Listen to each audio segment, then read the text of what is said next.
नमस्कार मु Mitali cooking with Mitali को आपण मानक स्वागत जनाऊँगी। आज मु प्रस्तुत करने को जाऊँगी ओडिशार एक पारंपरिक खाद्य चितौ पिठा। श्रावण मासरे चिता लगी अमावास्या यह पिठा प्रभु श्री जगन्नाथ निकट में भोग लगा जाए। पूरी मार्गशीर मास माणबसा गुरुवार दिन माँ लक्ष्मी निकट में यह पिठा भोग लगा जाए। यही पिठा प्रस्तुत करने अति सहज और सरल बहुत कम समय रे ये पिठाटी प्रस्तुत होता है। आसतु तेज आम प्रस्तुत करवा चितौ पिठा रेसिपी।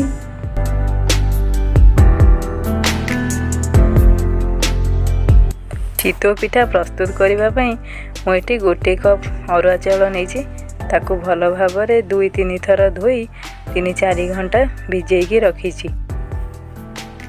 एठी मु गोटे बड़ साइज नड़िया कोरिकी नहीं। स्वाद अनुसार लुण गुड़ गोटे कप गुजुराती 4-5टी को छेचिकी रखी।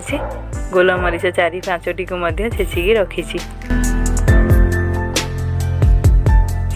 प्रथमे आमे अरुआ चाउल और नड़िया को ग्राइंडिंग करिबा।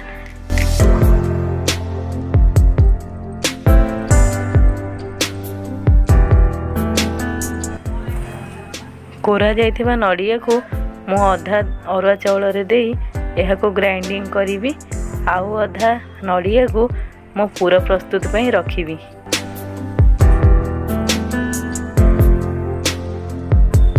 एहा को आमे ग्राइंडिंग करिबा पई 2 कप पानी दबा। बेसी पानी दबा नहीं, बेसी पानी देले बैटरटी हमर पतला होई जिवो। वर्तमान आमर अरुआ चाउल और नड़िया भल भाव ग्राइंडिंग हो सारी। वर्तमान आम यही बैटरटी को गोटे पात्र रे अजाड़ी देबा। यही बैटरटी हाथ को चिकन लगे कथा एवं प्लेन लगे कथा। बैटरटी एतिकी पतला हेबा आवश्यक। आपण माने चाहिए सांगे सांगे पिठा प्रस्तुत करें, नहले अध घंटाए रखीदेवे। वर्तमान आम गैस ऑन करी गोटे कढ़ई बसेबा एवं से 2-3 चामच पानी देबा। पूरा खरड़ीबा पई प्रथमे आम सीरा प्रस्तुत करिबा। तेणु मुझे गोटे कप गुड़ नहीं। आपण माने चाहिए गुड़ बदल रे चीनी मध्य नहीं पारिबे।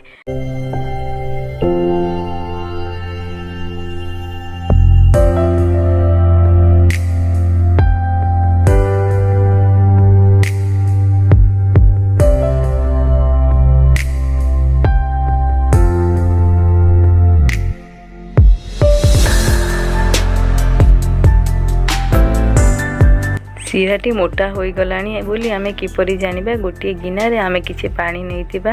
सीरार गोटे बूंदा कि 2 बूंदा नहीं पानी रे पकईले सीराटी पानी रे चॉकलेट भलिया होई जिवो। तेणु आमे जानिबा जे सीराटी हमर भल भाव प्रस्तुत हो सारी।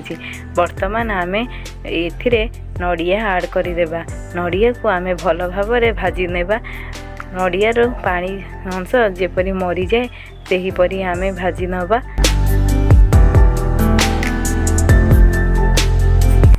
पूरा प्रस्तुत करने समय रे आमे गैस रो फ्लेम को लो करी देबा। यह को आमे भल भाव 5-10 मिनिट पर्यंत भाजीबा समय रे आमे यह को कंटिन्यूअस पिठा पातिया रे एपट सेपट करूथिबा। जदि आमे यह को छाड़ी देबा ताहेले पूरा लागी जिबार डर थाए। वर्तमान मु एबे एथिरे छेचा होई रहितिबा गुजुराती गुंड गोलमरीच गुंड को ऐड करी यह को भल भाव मिसई देवी। यहीपरि ब्राउन कलर हो गले जानिबे आमर पूरा प्रस्तुत ठीक होईछि। एबे आमर पूरा प्रस्तुत हो गलानी। एबे आमे गैस को ऑफ करी देबा।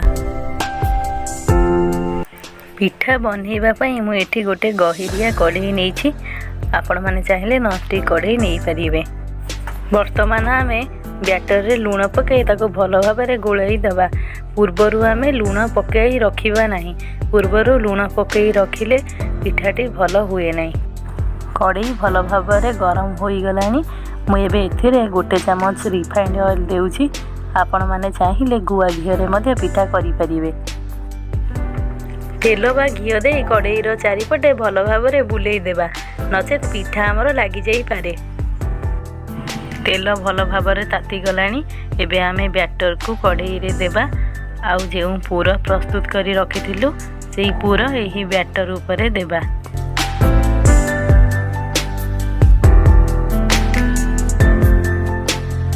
वर्तमान आमे कड़ईटी को भल भाव में ढांकी देबा। कड़ई ढांकीबा पई आमे कड़ई ठारो गोटे छोटिया ढाकुणी नेबा। मुई एठी गोटे कॉटन कपड़ा को ओदा करी भल भाव में ताको चिपुड़ी दे यही ढाकुणी चारिपटे देदेवी एवं ता उपरे 2-3 चामच पानी देवी। यह द्वारा बांफ आ बाहर को बाहर नहीं।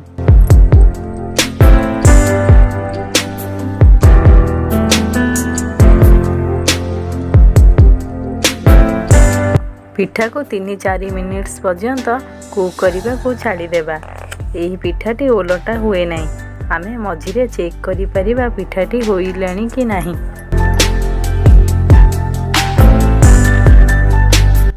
वर्तमान आमर पिठा होई गलानी। लुहा कड़िकारे आग पिठार चारिपट उठेइबा। तापरे बहु सहजरे पिठा आमर कड़ईरू उठिजिबा।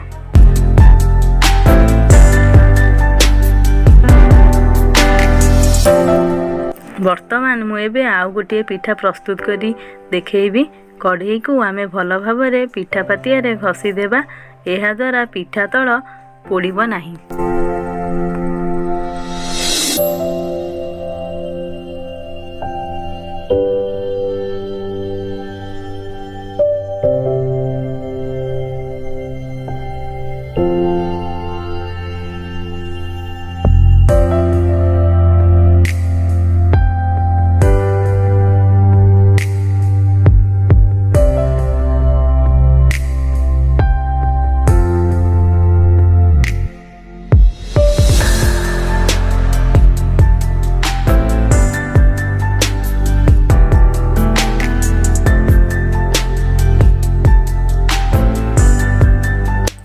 वर्तमान आमर चितौ पिठा संपूर्ण रूपे प्रस्तुत हो सारी। जदि आपण मानक मोर ये वीडियो भल लगिला तेबे please like share and subscribe करंतु।